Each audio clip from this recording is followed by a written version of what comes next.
जब भी किसी कंपनी का आईपीओ आता है तो ये उस कंपनी ओनर के लिए एक प्राउड मोमेंट होता है, क्योंकि उनकी कंपनी स्टॉक एक्सचेंज पर लिस्ट होने जा रही होती है। और उससे सबसे बड़ा फायदा ये होता है कि कंपनी की फ्री में करोड़ों लोगों तक पब्लिसिटी होती है। ये सब देखकर बिजनेस ओनर्स और एंटरप्रेन्योर्स भी सोचते हैं कि एक दिन उनकी कंपनी का भी आईपीओ आएगा। लेकिन क्या आपको पता है कि जब कोई कंपनी अपना आईपीओ लॉन्च करती है तो वो कहाँ पर लिस्ट होता है? वो लिस्ट होता है बॉम्बे स्टॉक एक्सचेंज और नेशनल स्टॉक एक्सचेंज पर। जी हाँ, बीएसई और एनएसई ये हैं इंडिया की दो मेन रिकॉग्नाइज्ड स्टॉक एक्सचेंज, जहां पर सभी कंपनीज के स्टॉक लिस्ट होते हैं आईपीओ लॉन्च के बाद। बट इन दोनों प्लेटफॉर्म्स पर मेन बोर्ड आईपीओ, जिन्हें हम मेन लाइन आईपीओ भी कहते हैं, सिर्फ वही लिस्ट होते हैं। और एसएमई यानी small and medium enterprises companies के आईपीओ लिस्ट होते हैं दो अलग प्लेटफॉर्म पर, बीएसई एसएमई और एनएसई एमर्ज पर। हमने ऑलरेडी बीएसई एसएमई पर इन डिटेल वीडियो बना रखी है, जिसे आप हमारे चैनल पर जाकर भी देख सकते हैं। फिलहाल आज के इस वीडियो में हम बात करने वाले हैं बीएसई और एनएसई पर। अगर आप आईपीओ के बारे में सोच रहे हो या आपके बिजनेस को फंड्स की रिक्वायरमेंट है तो ये वीडियो आपके लिए है। तो चलिए सबसे पहले जान लेते हैं बीएसई और एनएसई का मतलब क्या है। सबसे पहले बात करते हैं बीएसई की। बीएसई यानी बॉम्बे स्टॉक एक्सचेंज। ये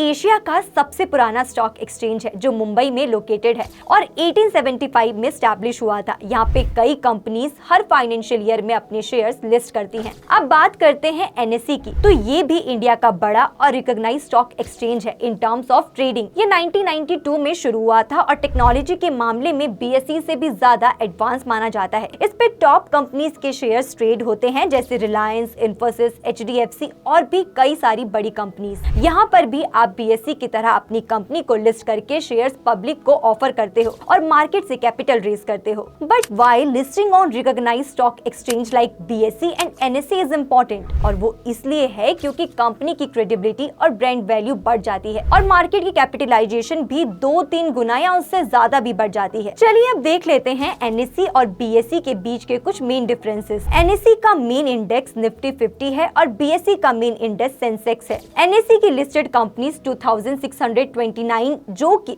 थोड़ी कम है as compared to over 5595 of BSE. पर ट्रेडिंग वॉल्यूम में एनएसई लीड कर रहा है by 90% trading volume compare to BSE. NSE पर लार्ज और इंस्टीट्यूशनल इन्वेस्टर ज्यादा इन्वेस्ट करते हैं, वहीं बीएसई पर रिटेल इन्वेस्टर ज्यादा इन्वेस्ट करते हैं। तो चलिए एक एग्जांपल लेते हैं। इमेजिन करो आप एक बिजनेस कर रहे हो और आपको एक्सपेंशन के लिए पैसा चाहिए, और अगर आप अपनी कंपनी को बीएसई या एनएसई पर लिस्ट करते हो तो आपके पास दुनिया भर के इन्वेस्टर्स का एक्सेस होता है, जो आपके कंपनी के शेयर्स को खरीद कर आपको पैसा दे सकते हैं। ये एक्सचेंजेस सिर्फ लिस्टिंग का काम नहीं करते, वो आपको इन्वेस्टर के साथ इनडायरेक्ट कनेक्शन बनाने का भी मौका देते हैं। बीएसई और एनएसई पर आईपीओ इसलिए लिस्ट होते हैं क्योंकि ये दोनों ही स्टॉक एक्सचेंजेस सेबी से रेगुलेटेड हैं और मेनली पब्लिक शेयर्स की बाइंग और सेलिंग इन दोनों प्लेटफॉर्म्स पर काम करते हैं। और बीएसई एनएसई पर रेगुलेशन होने की वजह से ट्रांसपेरेंसी, क्रेडिबिलिटी बनी रहती है और पब्लिक का ट्रस्ट भी बना रहता है। तो अगर आप भी एक बिजनेसमैन हैं और अपनी कंपनी का आईपीओ लॉन्च करने का सोच रहे हैं और आसान तरीके से मार्केट से कैपिटल फंड रेज करना चाहते हैं, तो आप कॉन्टैक्ट करें इंडिया आईपीओ को।